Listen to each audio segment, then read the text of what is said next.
قابل صد احترام محترم و مکرم حاضرین مجلس و حاضرات،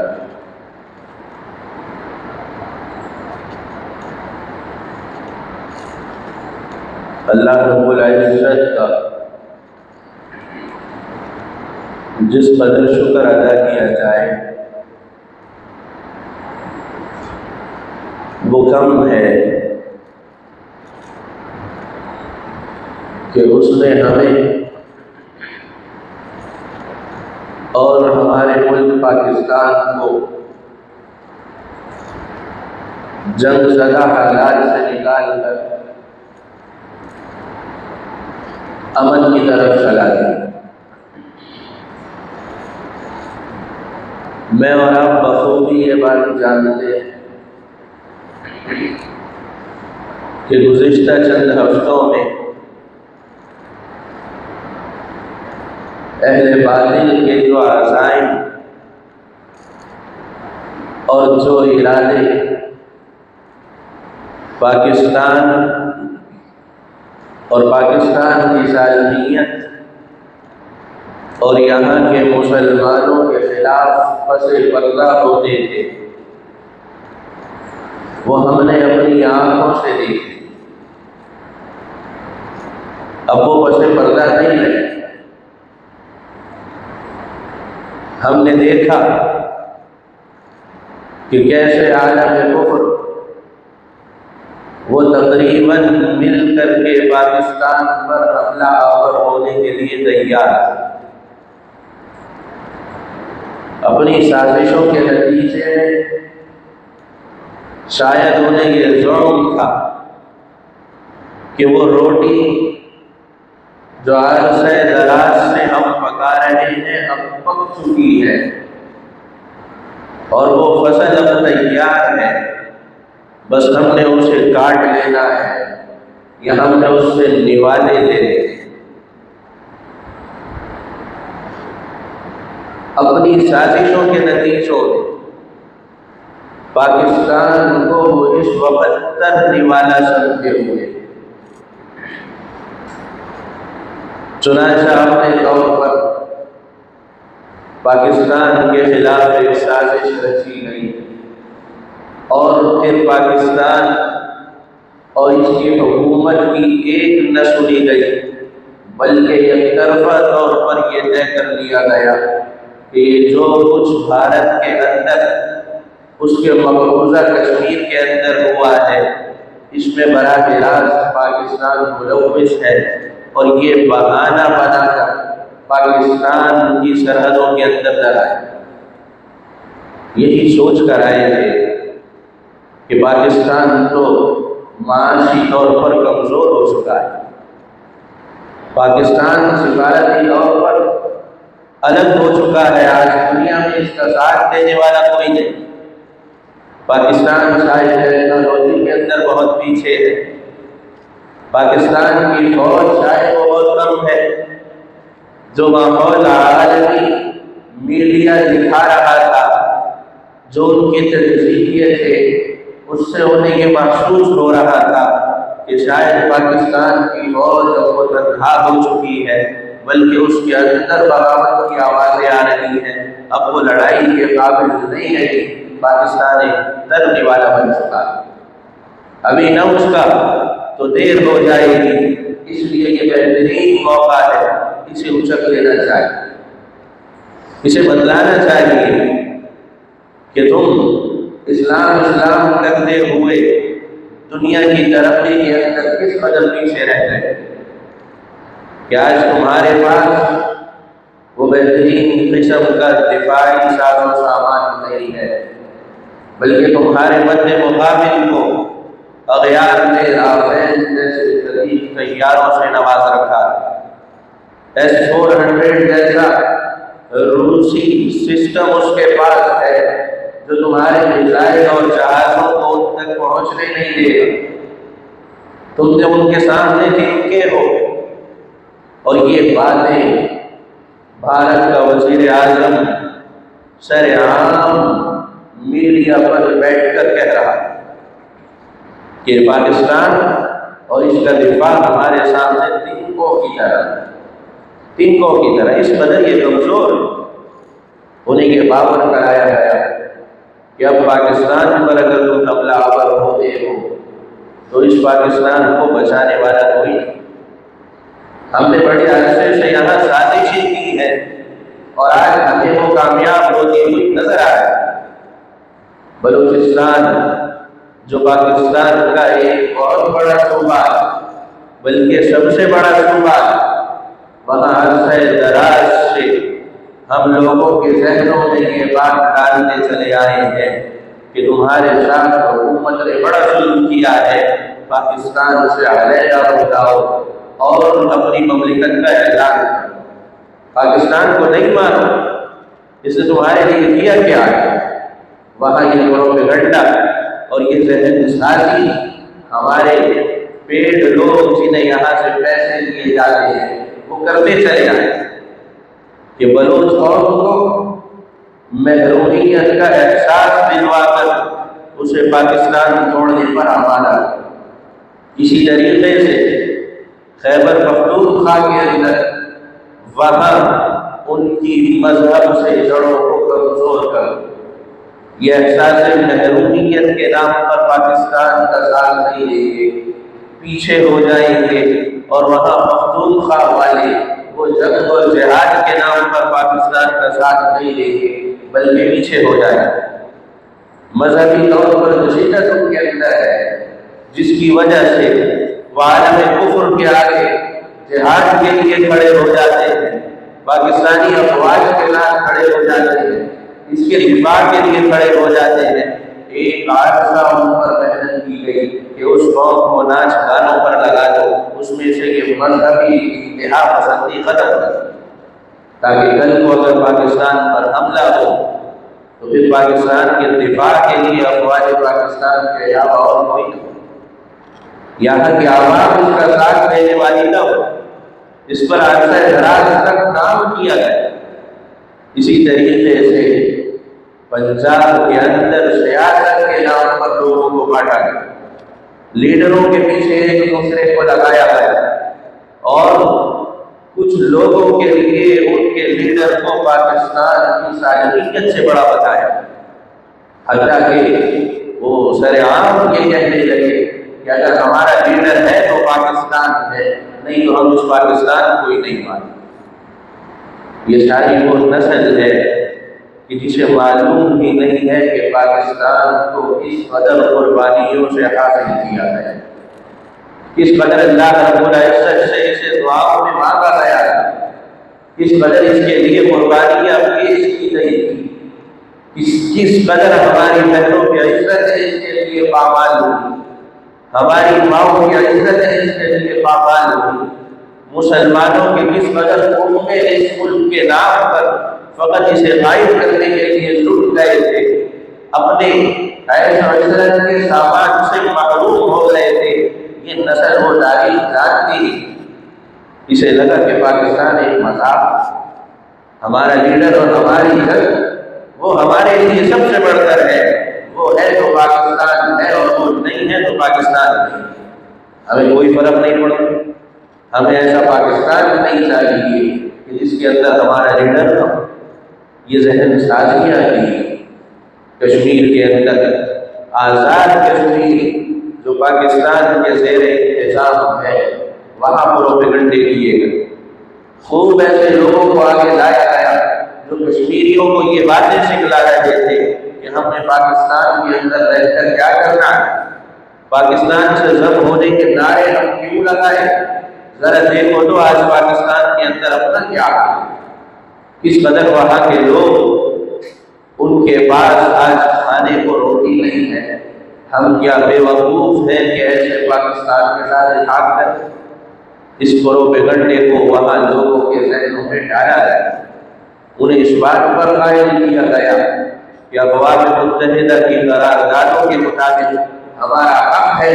جس وقت یہاں پر چناؤ ہوگا ہم سے پوچھا جائے گا، ہماری رائے کو شمار کیا جا رہا ہوگا تو ہم سب نے یہ کہنا ہے کہ ہمیں آزاد کشمیر ریاست چاہیے، پاکستان ہمیں نہیں چاہیے۔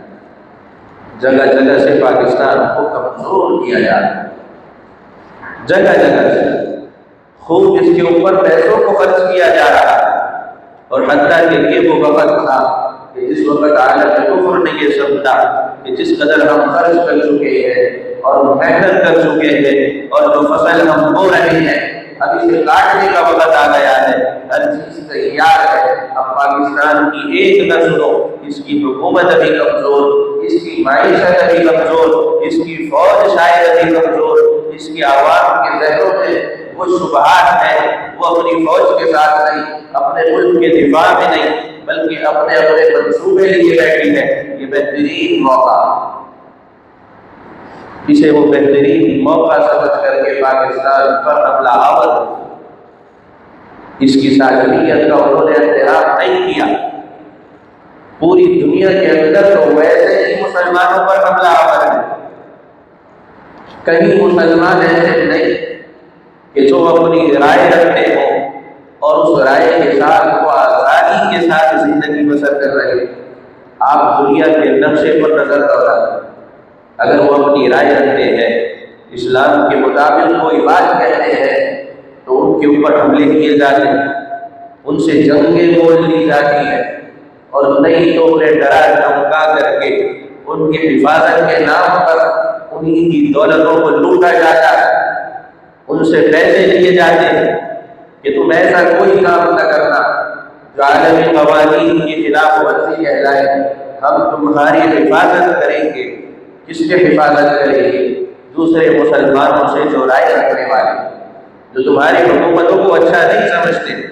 انہیں اپنا محتاج کر کے بٹھائیں، کہیں سے دولتیں لے کر جا رہے ہیں، کہیں سے وسائل لے کر کے جا رہے ہیں۔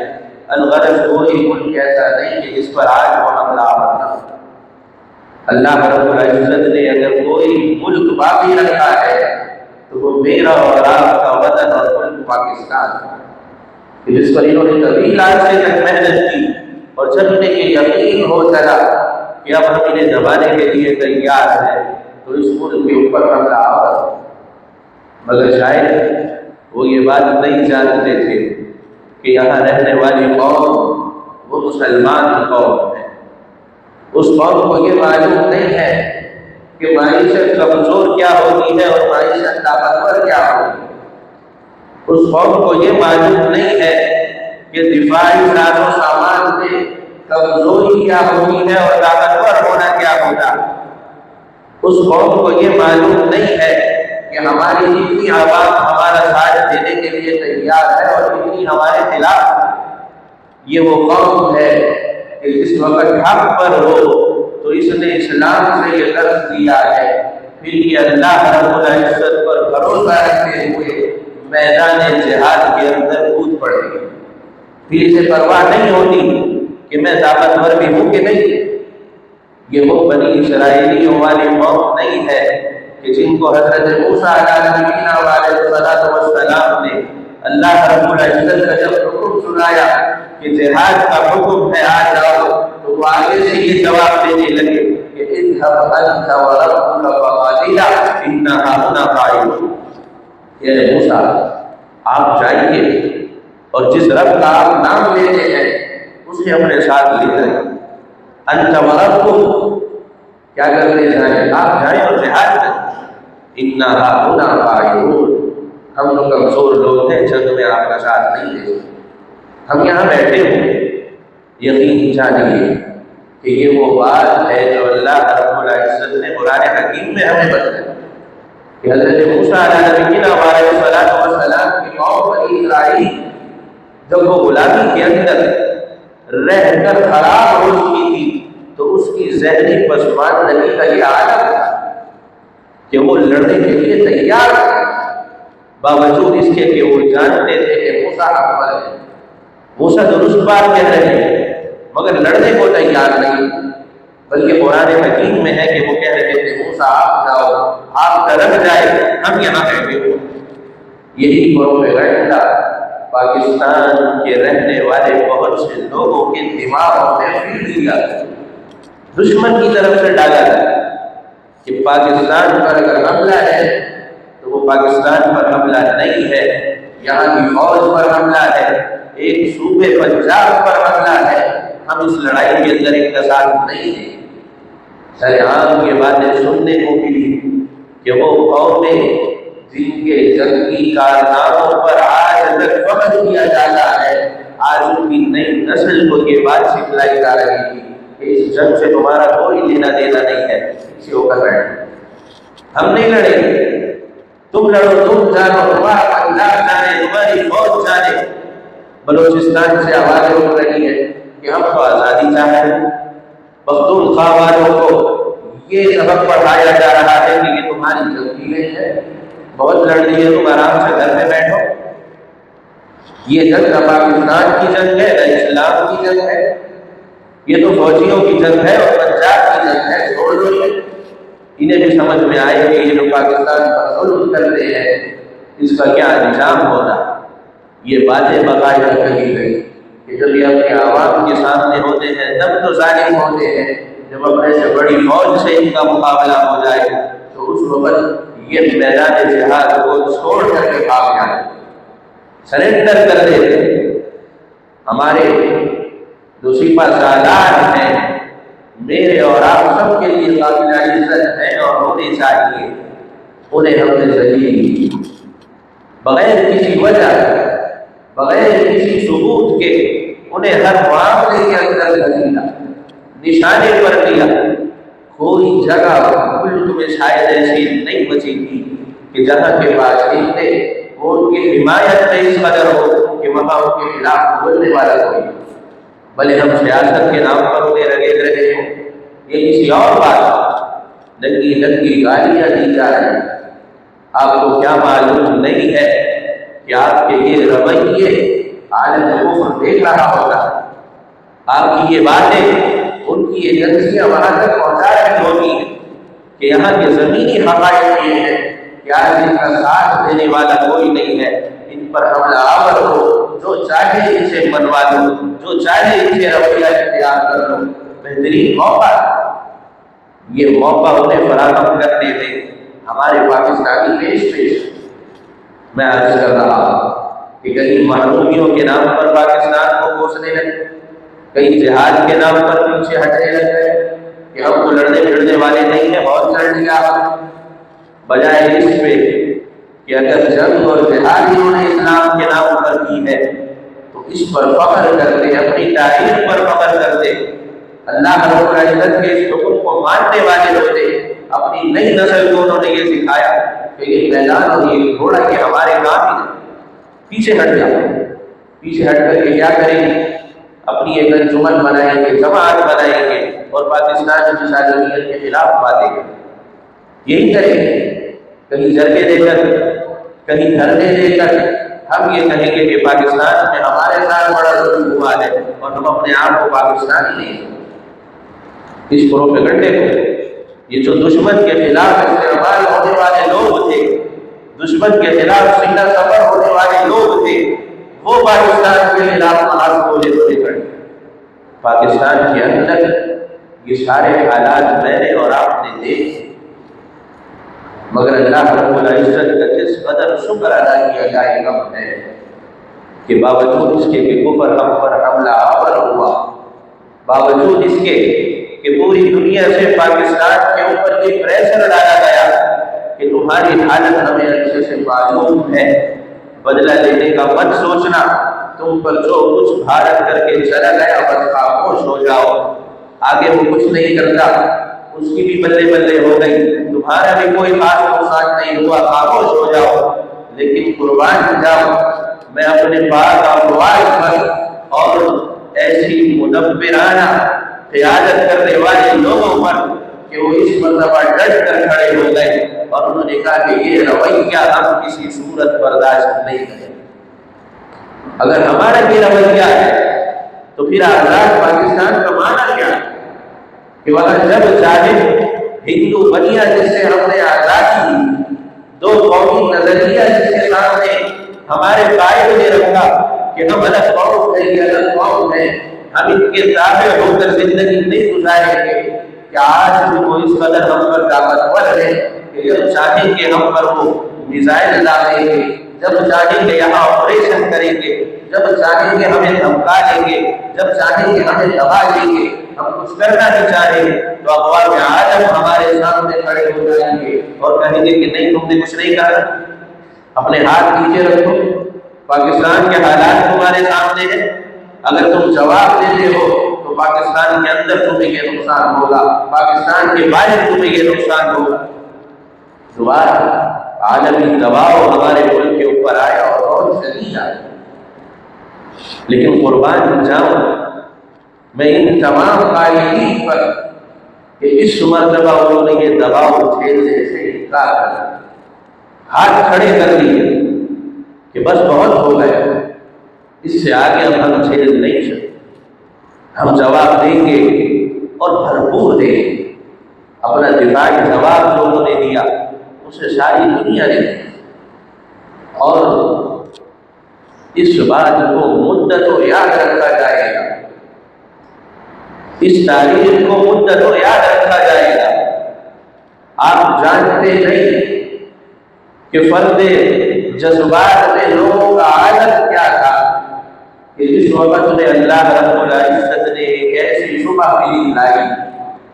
کہ اس صبح کو ایک طرف سے کان میں آزاد فجر میں اللہ اکبر کی صدائیں پڑ رہی تھی اور دوسری طرف سے فتح میزائل کی گرج کانوں میں آ رہی تھی جو دشمن پر اپنا روح اٹھانے کے لیے کہاں سے بھیجے جا رہے، پتہ نہیں یہ صبح آپ کو دوبارہ نصیب ہو یا نہ ہو۔ میں منبر پر بیٹھا ہوں اور اس بات پر قسم کھانے کے لیے تیار ہوں کہ جس وقت یہ معاملہ صبح کے وقت میرے کانوں نے سنا، مجھے معلوم چلا تو اللہ رب العزت کے حضور سجدہ شکر ادا کر رہا، ہاتھ اٹھا کر کے دعائیں کر رہا تھا کہ یا اللہ یہ وہ غیرت تھی جو مسلمان قوموں کو درکار تھی، مسلمان حکومتوں کو درکار تھی، مسلمان سپاہ سالاروں کو درکار تھی، آج وہ دنیا کو درکارتے ہوئے جہاد کے فریضے کو انجام دینے کے لیے کھڑے ہو گئے ہیں اور انہوں نے اقوام عالم کے دباؤ کو قبول کرنے سے انکار کر دیا۔ کسی انہیں خطرے کی آج اندیشے تک نہیں کر رہے کہ پاکستان کا کل کیا ہوگا،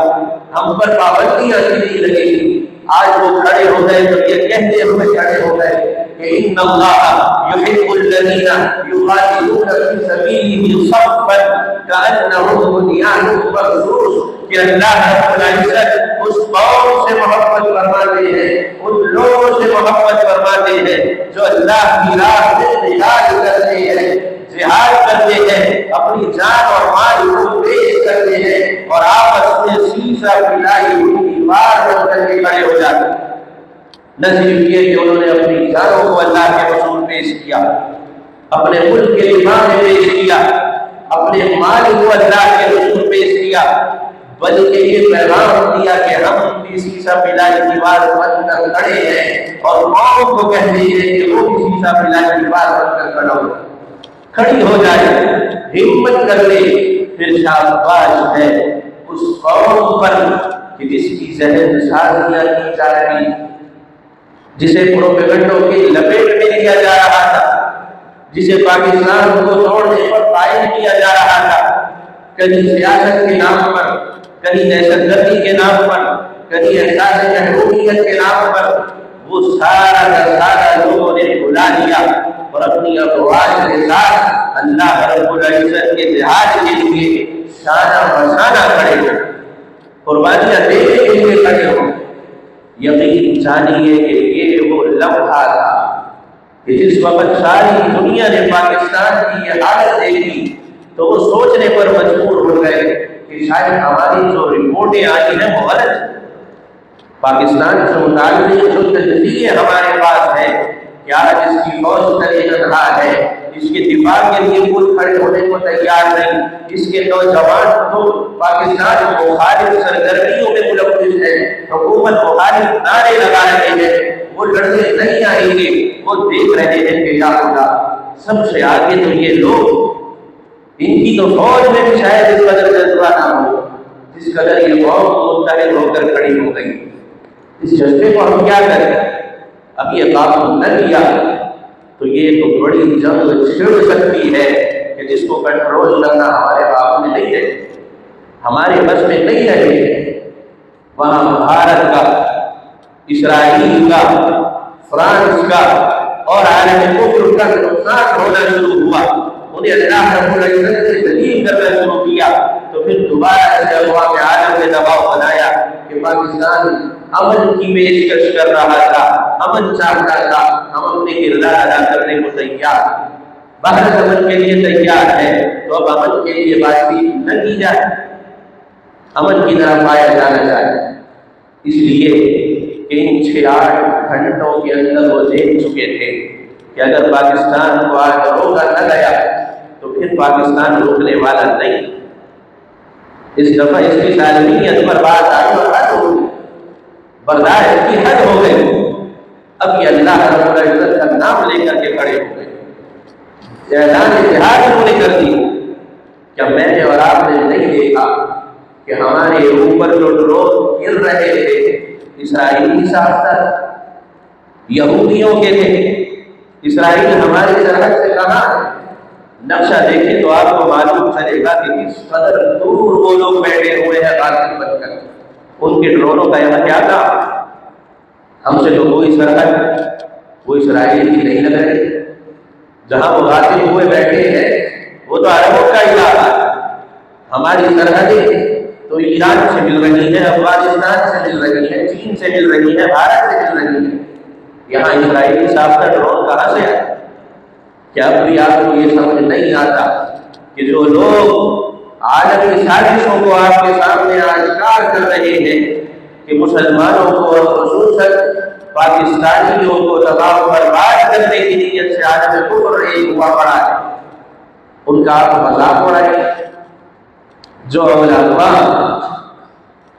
جو مدبر اپنے دور کے اندر پاکستانیوں کو ان سازشوں سے آگاہ کر رہے تھے، یقین جانیے ان کا مذاق اڑایا تھا۔ جو بتلاتے تھے کہ اس کے پیچھے یہودیوں کی سازش ہے، انہیں یہ تانے دیتے تھے لوگ کہ تمہیں تو ہر چیز کے پیچھے یہودی سازش نظر آتی، کہاں ہے یہودی؟ ہمیں تو نظر نہیں آتا۔ اب بتلائیے کہ کون وہ شخص ہے کہ جس نے نہیں دیکھا ہو کہ یہ وہ یہودی ڈرون تھے، جو فلائی ڈرون تھے، خودکش ڈرون تھے، کہ اپنا ٹارگیٹ ڈھونڈتے ہیں اور پھر اس پر جا کر کے گر کر پڑ جائے۔ وہ میرے اور آپ کے سروں پر منڈلا کر کیا کر رہے ہیں؟ یہودی ڈرون نہیں ہے؟ آپ نے نہیں دیکھے؟ جس زمانے نے آپ کو ان کی سازشوں سے متعلق آگاہ کیا، اس کا آپ نے مذاق کرا۔ اب میں دیکھ رہا تھا میڈیا پر، کہیں کسی ڈاکٹر صاحب کی کوئی کلپ آ رہی تھی، کہیں کسی مولوی صاحب کی کوئی کلپ آ رہی تھی کہ ان حالات کے بننے سے پہلے وہ آپ کو بیٹھ کر کے آگاہ کر رہے تھے کہ دنیا میں یہ ہونے جا رہا ہے۔ اس وقت آپ ان کا مذاق اڑایا کرتے تھے، مگر آج آپ نے دیکھا کہ ہر وقت ان کی باتیں درست آ گئی۔ یہ لوگ آپ کے دشمن نہیں ہیں، یہ پاگل لوگ نہیں ہیں، یہ وہ لوگ ہیں جو ایمان والے ہیں، قرآن و حدیث سے فراست لیتے ہیں، اقوام عالم کے معاملات کو دیکھ کر بربت آپ کو آگاہ کرتے ہیں کہ کیا کام کرنے کا ہے، کیا کام کرنے کا نہیں ہے۔ جہاں دشمن کے بہت سارے اور ایجنڈے ہیں، وہاں ایک ایجنڈا ان لوگوں کو ختم کرنا، ان کا مذاق بنوانا، ان کو ذلیل کروانا اور قوم کا اور ان کا باقی ربط ختم کرنا، خراب کرنا، یہ جس میں وہ بہت حد تک کامیاب ہے۔ لیکن آج لوگوں نے دیکھا کہ جو ان کا پروپیگنڈا تھا اور جو ان کی انویسٹمنٹ تھی، اللہ رب العزت نے 3 سے 4 گھنٹوں کے اندر پوری دنیا کے اندر عالم کفر پر ذلت ڈھیر کر رکھی، ذلت ڈھیر کر رکھی۔ اور کیوں ایسا نہ ہو کہ قرآن کریم میں جا بجا اللہ رب العزت فرما رہے ہیں کہ ان اللہ مع الصابرین، کہ اللہ رب العزت صبر کرنے والوں کے ساتھ، کس بات پر جو صبر کرتے ہیں۔ آیت مبارکہ میں نے آپ کے سامنے پڑھی، اذا لقیتم فئة فاثبتوا واذکروا اللہ کثیرا، کہ جب وہ دشمن کے بندے مقابل ہوتے ہیں ثابت قدم ہو جاتے ہیں، کسی دباؤ کو برداشت نہیں کرتے، ثابت قدم ہو کر میدان میں اتر جاتے ہیں، اللہ رب العزت کے ذکر کو کثرت سے کرتے ہیں۔ فرمایا کہ یہ لوگ ہیں، ان کا بھی جب پہ نقصان ہوتا ہے، ان پر بھی دشمن کے حملے ہوتے ہیں، مگر یہ پیٹ پھیر کر بھاگنے والے نہیں ہیں، صبر کرتے ہیں، میدان میں کھڑے رہتے ہیں، اور ان کے اس صبر کی بدولت، اس ثابت قدمی کی بدولت فرمایا کہ ان اللہ مع الصابرین، یہ صبر کرتے ہیں، اس وجہ سے اللہ رب العزت صبر کرنے والوں کے ساتھ۔ اور فرمایا کہ جس وقت تمہاری مدبھیڑ ہو جائے پھر یہ پرواہ نہ کرنا کہ لشکر کتنا بڑا، اس لیے کہ لشکر قرآن کریم میں تم دیکھو کہ حضرت موسیٰ علیہ السلام کا کچھ نہیں تھا فرعون کے مقابلے میں، اس کی فوج کے مقابلے میں، اس کی ٹیکنالوجی کے مقابلے میں۔ قرآن کریم کے اندر اس کی یہ بات ہے کہ وہ جو 3.5 لاکھ سے زیادہ کا لشکر تھا، اسے فرعون کے حوالے یہ کہہ رہے تھے کہ انہا فلان لشرذمۃ قلیلون، یہ تو معمولی سے لوگ ہیں، معمولی سے، ان سے کیا ڈرنا، کیا خوف کھانا۔ فرمایا کہ جب تمہاری مدبھیڑ ہو جائے پھر تم حق کی لڑائی لڑ رہے ہو تو پوری دنیا بھی تمہارے مد مقابل ہو، نہ گھبرانا، ولا تہنوا ولا تحزنوا، نہ غم کرنا نہ گھبرانا، وانتم الاعلون، تم ہی لوگ ہو جو غالب رہو گے پوری دنیا کے مقابلے میں۔ اگر وہ غالب نہ ہو کب غالب رہو گے؟ ان کنتم مؤمنین، اگر تم ایمان والے، ایمان کی دولت، یہ جو ہم کہتے ہیں کہ اس سے بڑی دنیا میں کوئی دولت نہیں، اسلام کی دولت جو ہم یہ کہتے ہیں کہ اس سے بڑا کائنات میں اللہ رب العزت کا کوئی نام نہیں کہ اس نے کسی کو مسلمان پیدا کیا، یہ ہم فضول بات نہیں کرتے۔ وَأَنْتُمُ الْأَعْلَوْنَ إِن كُنتُم مُؤْمِنِينَ، قرآن حکیم یہ بات بتلا رہا ہے کہ اگر تم مسلمان ہو، اگر تم ایمان والے ہو، تمہارا مد مقابل باطل پر ہو، تو پھر وہ ٹیکنالوجی کے اندر عروج پر ہو، وہ بڑے بڑے لشکر رکھتا ہو، وہ دنیا کے سارے سامان اپنے ساتھ رکھتا ہو، اللہ رب العزت تمہارے ہاتھوں سے ذلیل کروا دیتے وقت بھی نہیں۔ اور کیا یہ ہماری آنکھوں نے نہیں دیکھا؟ آج نہ صرف یہ کہ بھارت کو اور اس کے عقائد کو ہاتھ میں ملایا، بلکہ اس کے جو کچھ پروپیگنڈے پاکستان کے اندر تھے، اس کے پیسے اس بات پر خرچ کیے گئے تھے کہ پاکستانیوں کو پاکستانیوں کی مخالف بنایا جائے، آپس میں انہیں لڑایا جائے، کھڑا کیا جائے۔ شاید وہ یہ نہیں جانتے تھے کہ جو قرآن حکیم ہم پڑھتے ہیں اس میں اللہ رب العزت صرف یہ نہیں فرماتے کہ صبر کرو، بلکہ یہ بھی فرماتے ہیں کہ وَلَا تَنَازَعُوا، کہ جب ایسا موقع ہو تو پھر آپس کے اندر دستوں کے رحمان مت ہونا، پھر باہمی طور پر جوڑ کر کھڑے ہو جانا، پھر تمہارے اندر کوئی سندھی، کوئی بلوچی، کوئی پٹھان، کوئی پنجابی، کوئی کشمیری اور کوئی نہ ہو، پھر تم سارے کے سارے مسلمان ہو اور تم سارے کے سارے پاکستانی ہو، اور بتلا دیا کہ اگر ایسا نہ کرو گے فَتَفْشَلُوا، تو تم کمزور پڑ جاؤ گے، ہار تم پر مسلط ہو جائے گی، وَتَذْهَبَ رِيحُكُمْ، تمہاری ہوا اڑ جائے گی۔ ہمارے پاس اگر کامیاب ہونے کے لیے، دنیا پر اپنی دھاک بٹھانے کے لیے، اپنے ملک اور ملت کے لیے کچھ ہم کر سکتے ہیں، کوئی ہتھیار ہے تو وہ ایک ہتھیار یہ ہے جو بطور قوم ہمارے پاس ہے کہ وَلَا تَنَازَعُوا، ہم نے آپس میں لڑنا جھگڑنا نہیں ہے، خواہ وہ سیاست کے نام پر ہو، صوبائیت کے نام پر ہو، لسانیت کے نام پر ہو، کہ کسی بھی نام پر ہو، ہم نے بنیاد پر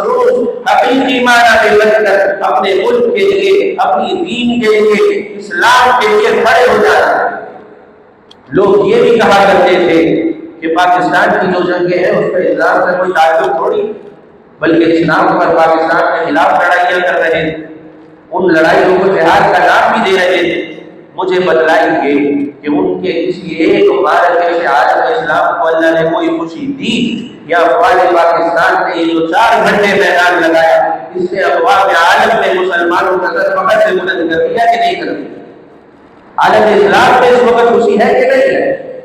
کوئی بنگالی آج وہ کچھ ہے، پاکستان سے اس کا کوئی لینا دینا نہیں، حتیٰ کہ غزہ اور فلسطین سے تحریکی پیغام آ رہے ہیں، انہیں اس جنگ زدہ مایوس ماحول کے اندر سے کوئی خوشی ملی ہے تو انہیں خوشی ملی ہے جو افواج پاکستان نے انہیں پہنچائی۔ وہاں سے کوئی سیٹ پر بحث کر رہے ہیں، مسلمانوں کے خطے کی جگہ ہے، وہاں وہاں پاکستان کے شمالی پر آج خوشیاں منائی جا رہی ہیں، اور مجھے بتلائیے کہ اسلام کے لیے جہاد کون سا ہوتا ہے، اسلام کے لیے جنگ کیا ہو رہی ہے؟ خدا نے پروپیگنڈوں سے نکل آئیں گے، اور یہ ہتھیار جو ہے آپ کے سامنے بتلایا کہ اللہ رب العزت نے حکم دیا کہ ولا تنازعوا، آپ اس میں تنازعوں کو ختم کر دو، اس ہتھیار کو اپنا۔ ہمارے پاس اور کچھ نہیں ہے، یہ ایک ہتھیار ہے، دشمن کے خلاف ہمیں اس پر